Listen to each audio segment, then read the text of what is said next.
እኔ የአማራ አመራር ቢሆን ኖሮ ካርቱም ኤርፖርት የደበደበለታ አብይ አህመድ ቀጥታ አልቡርሃን ጋር ነበር የሚሄደው። የኢትዮጵያ ብሔራዊ ደህንነትና ጥቅም ጠላት እኔ ነኝ ወይስ አብይ አህመድ ነው? ፖለቲካ ድርጅቶቹ ጽምዶ ቢፈጥሩ ምንኖራለው ነውር የለውም። እንደው መፍጠር አለባቸው። ስትራቴጂክ የሆነ አላያንስ እድል የሚያገኝበት ዘመን መጥቷል። በሀገር ውስጥም እንደዛው ነው። ድሮ በእብሪት ምናምን ነገር እንገነጣጥላለን የሚሉ የነበሩ የኢትዮጵያ የፖለቲካ ድርጅቶች በተወሰነ ደረጃ እኮ መለዘብ የጀመሩት ያለው አገር ቢገነጣጠል ማያተርፉ መሆናቸውን፣ አገር ሲገነጠል ይጎዳል ብሎ የሚያስቡት ማህበረሰብ ከነሱ የተለየ ጉዳት እንደማይደርስበት እንደውም ጭራሽ ሆኖ ሀገር አስጠብቃለሁ ብሎ ጉዳት የደረሰበት መሆኑ ፊት ሲነግራቸው እኮ በየገባቸው የመጣው። አንድ ሀገር የትኛውም ሀገር እንደፈለገ እንዳያደርገው የሚችለው ውስጣዊ የጠበቀ አንድነት ያለው ማህበረሰብ ስትፈጥር ነው። በኢትዮጵያ ውስጥ ግን በተራ ማህበረሰቡን በጦርነት ለሆነ ሰዎች እንዲፈናቀሉ እንዲያልቁ ያደረገ ጦርነት የሚነዳ ሀገር ላይ ከተማው ውስጥ በመቶ ሺዎች የሚቆጠሩ ሰዎች እያፈናቀለ ከቤታቸው በተለያዩ ክልሎች በተለይ ኦሮሞ ብልጽግና የሚያሳየው የተስፋፊነት ባህሪ ጋምቤላዎችንም ነገር ሊውጠን ነው፣ ሶማሌዎችንም ኦሬዲ የኛ መሬት ነው እያለ የሚሄድበትን ነገር እንደ ድሬዳዋ አይነት ከተሞችን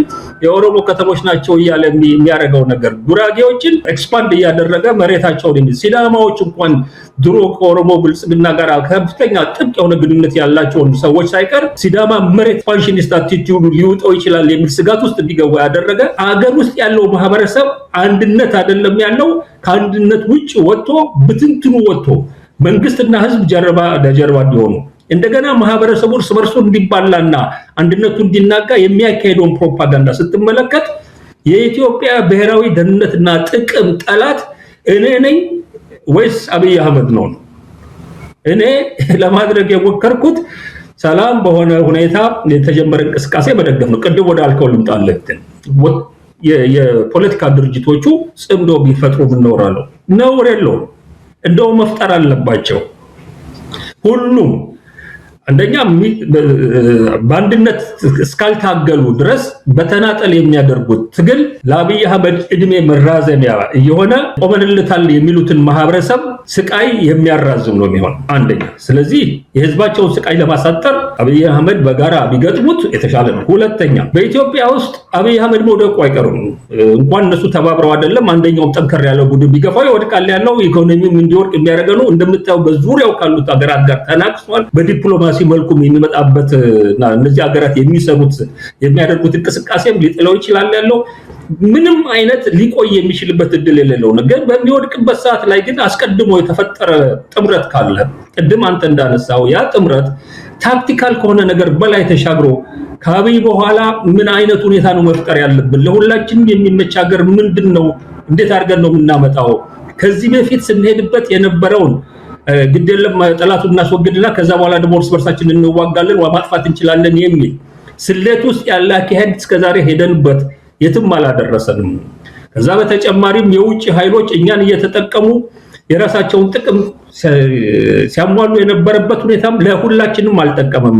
አንድ ጊዜ አንደኛው ፕሮክሲ፣ ሌላ ጊዜ ሌላው ፕሮክሲ በመሆን ውልቅልቃችን ወጣ። እንደ ሀገር ልጠፋ ነው። ስለዚህ ለዚህ ሶሉሽን የሚሆነው ነገር ደግሞ የፖለቲካ መፍትሄ ይሄ ነው። ይሄ ግን ስትራቴጂክ ነው። ቋሚ ሰላም፣ ቋሚ የሆነ የተረጋጋ ሀገር፣ ደህንነቱ የተጠበቀ፣ መብቱ የተጠበቀ፣ በፍጥነት ሊበለጽግ የሚችል ልማት ማምጣት የሚችል ሰላም ያለው ሀገር መፍጠር ይኖርብናል የሚል ስትራቴጂክ የሆነ ነገር ጨምረውበት ደግሞ ከመጡ የበለጠ ጽምዶ የሚበሉት ጥምረት ይበሉት ትብብር ይበሉት የበለጠ ለህዝብ ዳላገር የሚመጅ ነገር ነው። ስለዚህ ኢን ፕሪንሲፕል ምንም ተቃውሞ የለኝም። የውጭ ሀገራትን እርዳታና ድጋፍ በተመለከተ ፖለቲካ ምን እንደሆነ የማያውቅ ወይ የዋ በለው ወይ ደደም በለው ነው ይሄን ነገር የሚመለከተው። የአማራ ህዝብ በድሮን ይጨፈጨፋል ያለው በየቀኑ አብይ እንደገና ድሮኑን ወስዶ ካርቱም ኤርፖርት ይደበድባል። እኔ የአማራ አመራር ቢሆን ኖሮ ካርቱም ኤርፖርት የደበደበለታ አብይ አህመድ ቀጥታ አልቡርሃን ጋር ነበር የሚሄደው። ይኸውልህ አንተን የሚደበድቡ ድሮኖች እኛንም ነው የሚደበድቡት። እነዚህን ድሮኖች ማስታገሻ የሚሆን ጸረ ድሮን ስጠኝ ነው ብለዋል። እንደውም ጭራሽኑ የአንተ ህዝብ ላይ የሚደርሰውን ነገር አንተ ሀገር ላይ የሚደርሰውን ጥቃት እዛ ሳይደርስ እዚህ ያስቆምልሃለሁ ነው።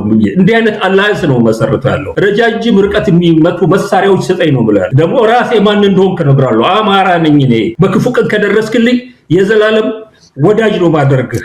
በአፍሪካ ቀንድ ትልቅ ጉልበት ነው ሱዳን የሚኖራት ያለው እኛ የበላይነት ያገኘንበትን ሁኔታ በአብይ አህመድ ላይ ስንፈጠር። ስለዚህ አንተም የህልውና አደጋ ነው በአገር ላይ የደረሰበት፣ እኛም እንደ ህዝብ የህልውና አደጋ ነው የደረሰብን፣ አገራችንም የህልውና አደጋ ነው የደረሰባት። ተባብረን እንደብድበው ቢላ አሁን ፋኖ ምን ሆኖ ነው ፖለቲካ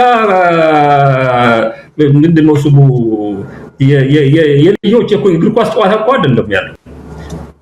ሁኔታዎችን በሚገባ ተንትነህ አንተ ራስህን በማይጎዳ መንገድ ጉልበትና አቅም ሲሰጥህ ያስቀመጥከውን ግብ በሚያሳካ መልኩ ልጠቀምበት እችላለሁ ብለህ እስካሰብክ የአንድ ሀገር ወዳጅ እርዳታ ሰጥቶ አያውቅም ለየትኛውም።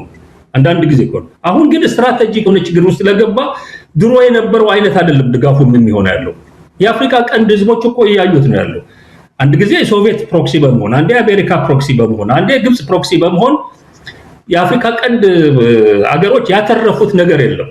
የዓለም ጂኦፖለቲካ እየጠቆመ ያለው እንኳን እንደ ሀገር አይደለም እንደ ቀጠና እንኳን አንድ ሆኖ መትረፍ የማይቻልበት ሁኔታ እንደመጣ እያሳየ ነው። ሜቢ ስትራቴጂክ የሆነ አላያንስ እድል የሚያገኝበት ዘመን መጥቷል። በሀገር ውስጥም እንደዛው ነው። ድሮ በእብሪት ምናምን ነገር እንገነጣጥላለን የሚሉ የነበሩ የኢትዮጵያ የፖለቲካ ድርጅቶች በተወሰነ ደረጃ እኮ መለዘብ የጀመሩት ያለው አገር ቢገነጣጠል ማያተርፉ መሆናቸውን፣ አገር ሲገነጠል ይጎዳል ብሎ የሚያስቡት ማህበረሰብ ከነሱ የተለየ ጉዳት እንደማይደርስበት እንደውም ጭራሽ ሆኖ ሀገር አስጠብቃለሁ ብሎ ጉዳት የደረሰበት መሆኑን ፊት ለፊት ሲነግራቸው እኮ ነው እየገባቸው የመጣው። ዘመኑ የተቀየረ ዘመን አለው። በተወሰነ ደረጃ እድል ሊያገኝ ይችል ይሆናል ያለው ጄኒውን የሆነ ጥምረት ስትራቴጂክ የሆነ ዩኒቲ ሊፈጥሩ ይችላሉ የኢትዮጵያ ተቃዋሚዎች ብዬ ነው ማስበው።